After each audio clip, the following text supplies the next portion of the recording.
বিশ্বনবী চরম বিপদে পড়লে দুটা দোয়া পড়তেন। প্রথম হলো এটা, লা ইলাহা ইল্লা আনতা সুবহানাকা ইন্নী কুনতু মিনাল জালিমিন। এই দোয়াটা আমরা বেশি বেশি পড়ব প্রিয় ভাইরা। রাজি আছেন? সবাই আওয়াজ করে পড়ুন ইনশাআল্লাহ।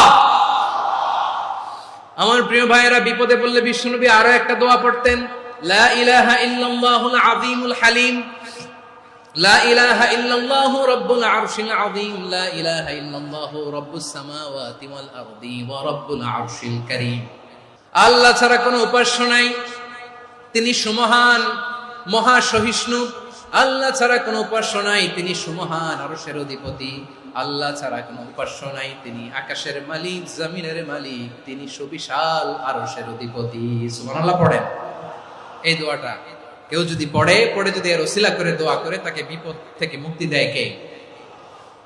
মনে থাকবে আপনাদের?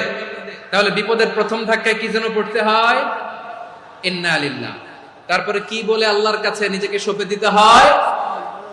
দেয়ালে পিঠ থেকে গেলে লা ইলাহা ইল্লা আনতা সুবহানাকা ইন্নী কুনতু মিনাজ জালিমিন। দুই নাম্বার হচ্ছে লা ইলাহা ইল্লাল্লাহুল আযীমুল হালিম, লা ইলাহা ইল্লাল্লাহু রাব্বুল আরশিল আযীম, লা ইলাহা ইল্লাল্লাহু রাব্বুস সামাওয়াতি ওয়াল আরদি ওয়া রাব্বুল আরশিল কারীম। মনে থাকবে?